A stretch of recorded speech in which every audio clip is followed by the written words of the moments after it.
Hey guys, Tom Sykes, the Royalist here.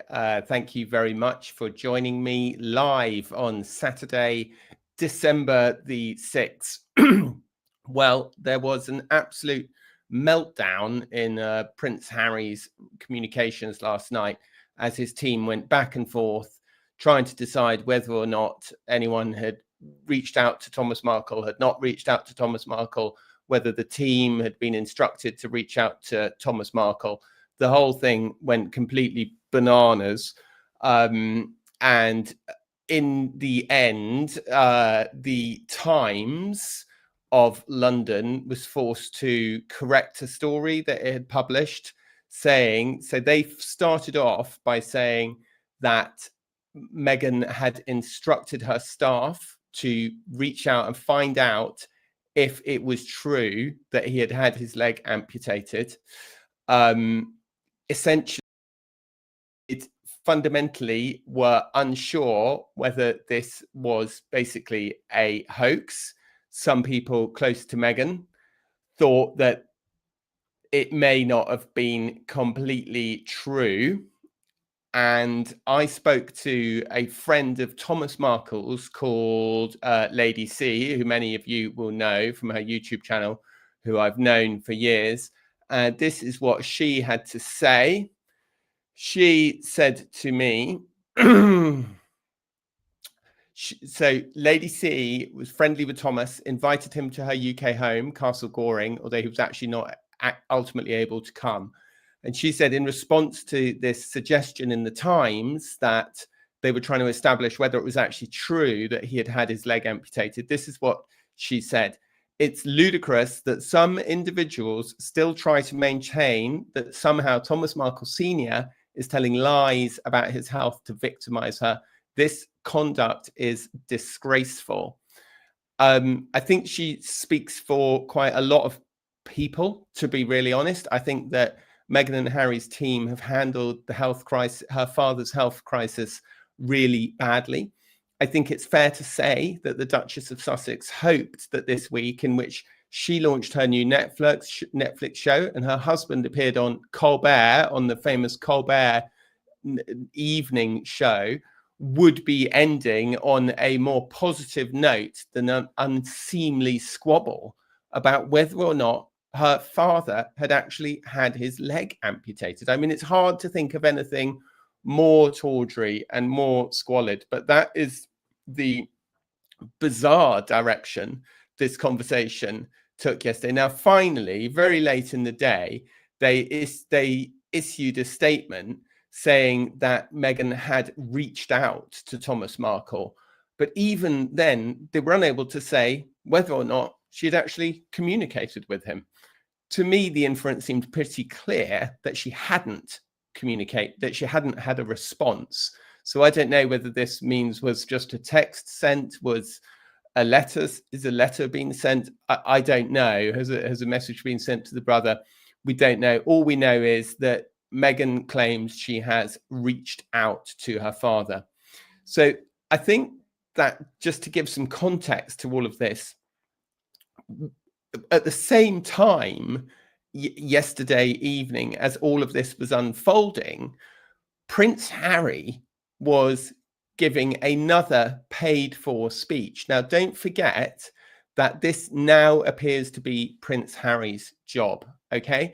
On Monday, he appeared at the Ontario Real Estate conference, where he freely admitted that he knew nothing about real estate and shared his thoughts on leadership. Yeah, great. I mean, what a great leader. And now in this new speech, which was made to 200 business leaders at a LA networking event, and again, Harry is the keynote speaker, and this is all happening just hours after the whole drama of Thomas Markle has been unfolding. Harry said, and this is really quite incredible.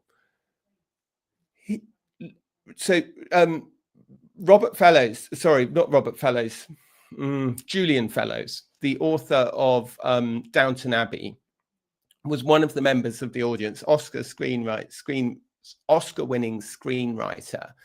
And referring to Fellows, Harry said this: people sometimes ask if growing up with the royal family was a bit like Julian's Downton Abbey.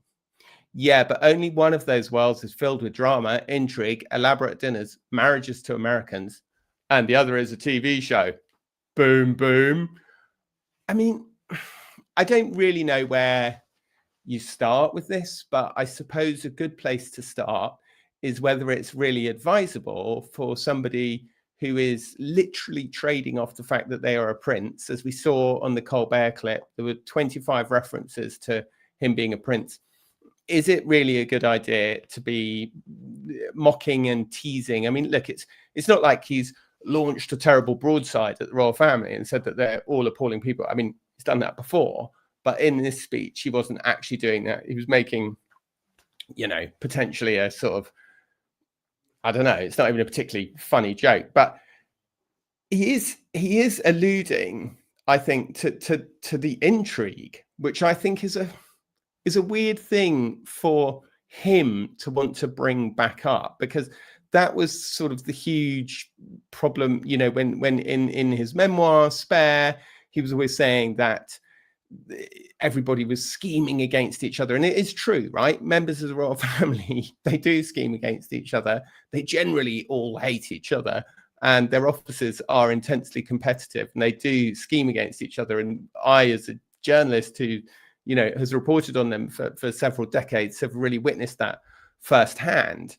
And when one is up, the other is down. I mean, as somebody on William and Catherine's side once said to me, best thing that ever happened to their PR team, at least, was Harry and Meghan, because in comparison to everything Harry and Meghan do, William and Catherine obviously look absolutely amazing.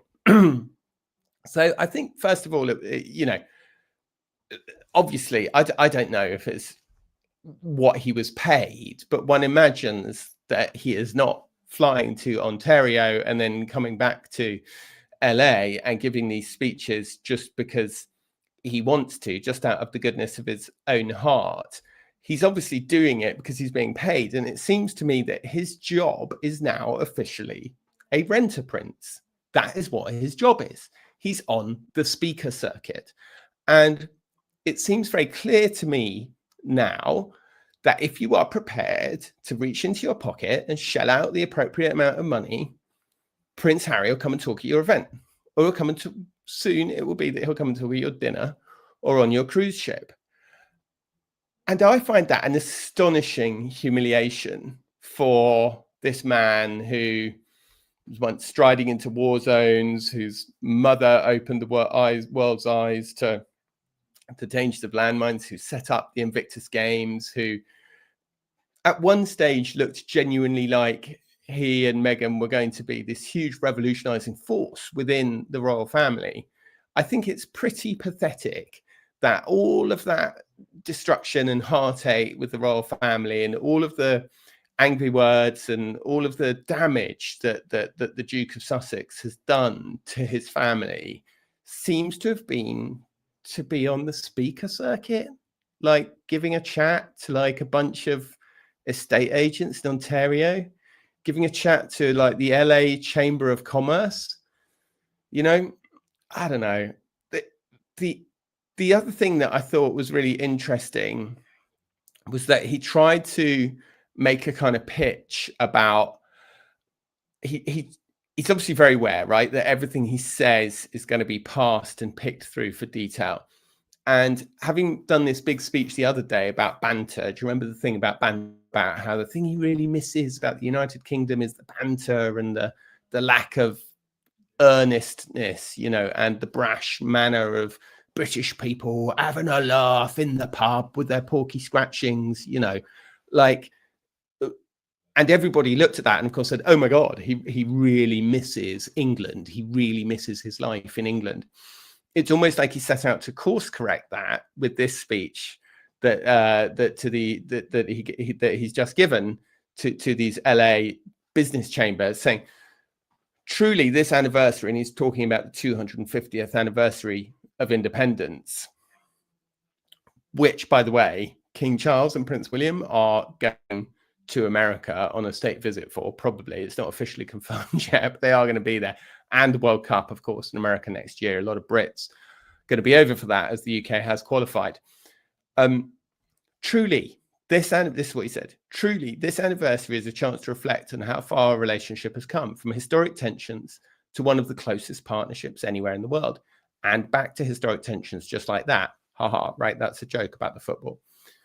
He added, soccer, my American viewers. He added, that partnership is deeply personal to me, not only because my family and my life are here today. And then he talks about the extraordinary American servicemen and women. That is a very important line. And this is part of the line that Harry's team and his press spokespeople and his official spokespeople are always trying to emphasize. He loves his life in LA. He loves the California sunshine. He's very happy with his kids. He doesn't want to go back to the UK. He doesn't want to be half in, half out. He wants to be a person living in California and living in America and raising his kids in America and California. And so it's this sort of attempt to course correct. And I think, you know, arguably it's a sensible strategy, right? If you're going to be being paid whatever he's being paid, $300,000 is a figure that I've heard being bandied around for what that kind of speaking engagement might earn you. If you're going to be making a couple of $100,000 for giving a speech, why not get in some messaging for yourself that you want to give out about how happy you are with your life and how you love being in America and you love your wife and you love your kids and everything's good and you're not splitting up, you're not getting divorced, none of that is happening, you know, and blah, blah, blah. Just gently drop it in there. But I think that the problem is that hanging over all of this is the fact that, like, her dad has just had his leg amputated in a hospital in the Philippines, which is the only place he can afford to live, because his daughter won't support him or give him any money when his daughter's like absolutely loaded, like literally married to a prince. And like, I understand, right? And I've said this before and I will say it again. I understand that lots of people don't want to be in touch with their parents. Lots of people find their relationship with their parents difficult and toxic, and for very good reason do not have a relationship with their parents. But those people are not trying to market themselves as the commercial face of compassion. Those people are not saying how unfair it is that their husband's family won't reconcile and won't forgive them and won't let them back in the clan, right? So it's fine. Have your own. We all have our own relationships with our parents or friends or people we do get along with or don't get along with, and that is, I'm absolutely not saying that, and I'm very aware, and people have made it very clear in the comments, you know, that lots of people have difficult relationships with their parents. But I just wonder, if you have that relationship, that difficult relationship with your father, is it wise to set out on a plan marketing yourself as the ideal epitome of the perfect modular American family? That would be my argument. And my argument is that I don't think it is particularly wise. So it's another, I think this is another significant moment in Harry's sort of humbling, really, is the only way I can put it. And I do always look at these events every time Harry appears at another paid speaker gig or another, and I just think, you know, what was all that? What did you throw all that away for? And I think a very, very graphic illustration of this yesterday was the Prince of Wales and the Princess of Wales, Catherine, William and Catherine, appearing at her together at Christmas concert. You know, Catherine looking amazing in like a green coat, William looking fabulous, like the kids immaculately turned out, like very, very, you know, very traditional, very Christian, very high class. And you just kind of, you look at the perfection of that image that they presented yesterday, right? And I'm sure their life isn't perfect behind the scenes. I'm sure, like anyone, they have arguments and the kids can't find their shoes in the morning and what have you. Like, I'm sure that happens. But that's not the point. The point is that what the royal family are so good at is these images that turn out exactly, ironically, exactly what Harry and Meghan are trying to do, right? Which is the perfect family, the perfect impression of unity. And it's the way that the royal family are so adept at using these images. They've been doing it for hundreds of years, you know, since easily the time of Queen Victoria. They have been using the iconography and using the images to send a story that tells so much more than words can say, and to look at the contrast between Harry having to stand up on stage and basically take the mickey out of his own family, out of his own heritage, out of the thing that gives him his legitimacy, literally biting the hand that used to feed him, to compare Harry's really frank and along with this incredibly tawdry episode and a tragic episode of this gentleman having his leg amputated, which is a horrific thing to happen to anybody. But the tawdriness of them disputing whether or not this has happened in briefings to the Times that then end up in the Times. And this is literally what the Times says. The Times says, a spokesperson for the Duchess said, I can confirm she has reached out to her father. The spokesperson said earlier that she had instructed aides to find out if her father is unwell. To find out if her father is unwell. I mean, that's very clear. And that's a spokesperson who said that. So a spokesperson has told people in the office to find out whether this story is true. Now, I don't know what anyone thinks they're doing, telling journalists stuff like this. Maybe it's an off-the-record briefing that's spun out of control or what have you. But the first rule of media management is don't say anything to a journalist that you don't want to appear in the newspaper. Whatever you might say about it, it's off the record, it's not off the record, it's this, it's that, the other. Don't say anything to a journalist you don't want to appear in the newspaper. It's really, really simple. And to cast, even if they have their doubts, right? And there's long, complicated history between Thomas and Meghan. Meghan has accused Thomas of lying in a letter that she wrote to him that was published by the Daily Mail that then became part of a copyright action where she said, you know, she basically said, you said that you were so ill that you couldn't come to our wedding and you couldn't even take our calls, but you were calling TMZ and giving them updates on your health. Like, she basically flat out accused him of lying. So there's a huge amount of distrust between Meghan and her father. And we know that they haven't spoken since 2018, 2019, whatever. Like, that's all fine. But don't go into briefing journalists that it might all be a hoax. You know, what are they going to say when he comes hopping out of the hospital in one leg? It's strapped up behind him. Do you know what I mean? It's so foolish and so tawdry. And you compare it with the very manicured, very carefully curated appearance of Harry's brother, and you just think, guys, you could have had this. You could have had this. You could have had a lovely house. You could have been there. You could have, you know, been in the front row at Catherine's carol service. You could have been running a really prestigious outfit in operating all across all the Commonwealth countries. You could really have been doing whatever you want. You had the world at your feet, and you know, you got into an argument about who had the bigger house and who had the nicer room and who had the better art on the walls, and it somehow made you jealous and made you, you know, not able to stick it out and not able to see it through. And you just look at it and you think you gave it all up literally to be a paid speaker at the LA Chamber of Commerce.